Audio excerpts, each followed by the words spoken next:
はいどうも皆さんこんにちは。今回は地租改正と実力処分についてお話していきます。この2つは明治政府が行った政策ですが、これをきっかけに日本の各地で政府に対する不満が爆発し、反乱や暴動が起きています。地租改正と実力処分とは何なのか、なぜ人々は反乱を起こしたのか、そのようなことをこの動画で確認していきましょう。この頃の政府は戊辰戦争を経て貧乏になっていました。この貧乏な状況から脱却するためには、入ってくるお金、つまり収入を増やして出ていくお金、つまり支出を減らすことが大切です。なので政府は収入を増やすための政策として地租改正、支出を減らすための政策として実力処分を行っていきます。まずは地租改正について、次に実力処分についてお話ししていきます。地租改正というのは税についてのお話です。ということで前提となる税について確認しましょう。国家を運営するためには学校を作ったり、道路を作ったり、法律を作ったり、裁判を行ったりしなければいけません。しかしこれらにはたくさんのお金が必要です。なので必要なお金をみんなで出し合って負担し合っています。これが税金です。この時に出し合うお金が増えれば増えるほど、政府はお金持ちになって国民は貧乏になります。反対に減れば減るほど政府は貧乏になって国民はお金持ちになります。この構造を覚えておいてください。それではいよいよ地租改正についてお話しします。政府が収入を増やすために行った政策です。江戸時代から明治時代に変わる際に、日本ではありとあらゆるものが新しくなりました。この流れの中で税のシステムも新しくなったのですね。江戸時代の税のシステムは主に村受制、明治時代の税のシステムは主に既成地主制です。村受制というのは何かというと、村単位で課税するシステムです。この頃は領主と小作人の間に地主という人がいました。わかりやすく藩で例えるならば、領主というのは藩主、小作人というのは藩の領地を耕す農民です。藩主としては年貢を取りたいと考えていますので、農民たちに嫌われたら面倒です。なので間に村のリーダーである地主を挟みます。小作人は地主に年貢を納め、地主は領主に年貢を納めるというシステムにしたのです。要するに江戸時代は村単位で年貢を課しており、地主が村の代表者として年貢を集め、領主に年貢を納めていたのです。このシステムを村受制と言います。村受制だと領主の興味は村が年貢をしっかり納めるかどうかでした。つまり極端なことを言えば、村の全員が平等に年貢を納めようが、一人が村の全員分を納めようが、領主にとってはどうでもいいことだったのです。このままだと不平等が横行する。そう考えた明治政府は平等に国民から税を取ろうとしました。こうして行われたのが地租改正です。まず明治政府は土地の値段とその土地の所有者を決めて、その人にこれはあなたの土地ですと証明するための地権というものを発行しました。こうして地権を持っている人に対して土地の値段の 3% を税として払うようにと命令したのです。江戸時代との違いは、村ではなく個人に納税の義務が発生したということです。こうして日本全国平等に 3% の地租を払うということが決められました。しかしこの地租改正には重大な問題点がありました。わかりやすいように具体例で説明します。江戸時代に藩主が、あなたの村は100の米が取れるから40の米を納めてくださいといった場合を考えてみましょう。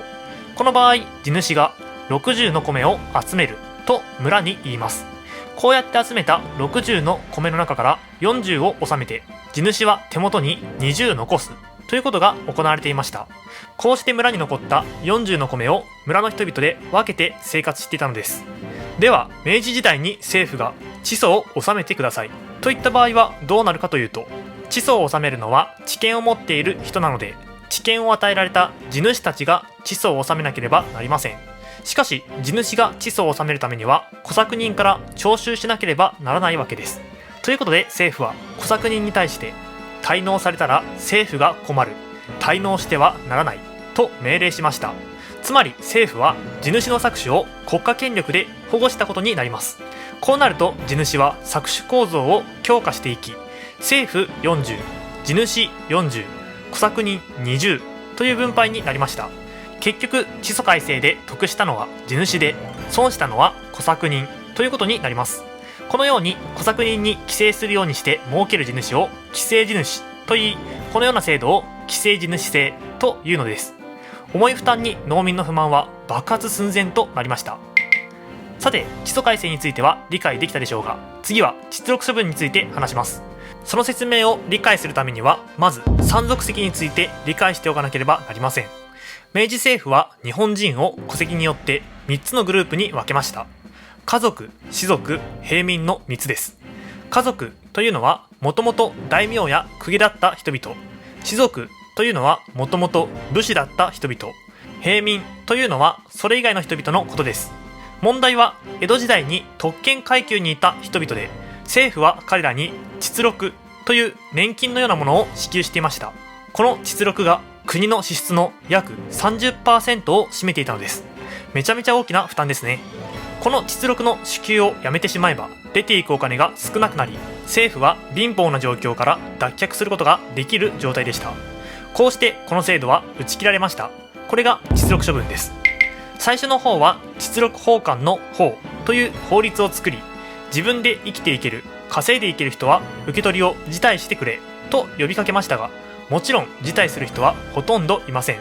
ということで政府は強硬手段に出ます。退職金のようなものを与えて一挙に輜禄の支給を打ち切ったのです。これで支給は終わり、来年からは自分で何とかしてね、そう伝えたのでした。とはいえそんなことをすると政府は一気に退職金を支払わないといけません。その合計額は約1億7400万円。もちろんですが、そんな大金は当時の政府にはありませんでした。ということで政府は金禄公債証書という今でいうところの国債を発行し、これを士族に支給することで無理やり輜禄を打ち切ったのです。さらに政府は配当令を出し、武士の象徴であった刀を奪いました。こうして名実ともに士族は解体され、特権を失った多くの士族たちは農民になったり、金禄公債証書を売ってお金を作り、そのお金を使って商売を始めたりしました。とはいえ今まで武士だった人たちです。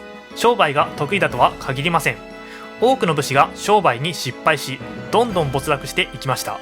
士族の商法と言われるものです。こうして士族たちの中には政府に不満を抱く者が多くなっていき、それらの不満が爆発して反乱を起こしていくのです。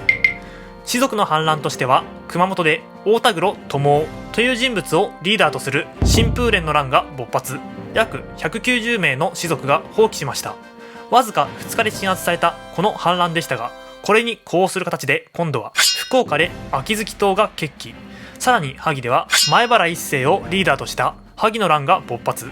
各地で不平士族の反乱が起きたのです。こうして政府はその鎮圧に追われることになります。農民も同様に各地で一揆や暴動を起こしていきます。その中で最も大規模なものは伊勢暴動です。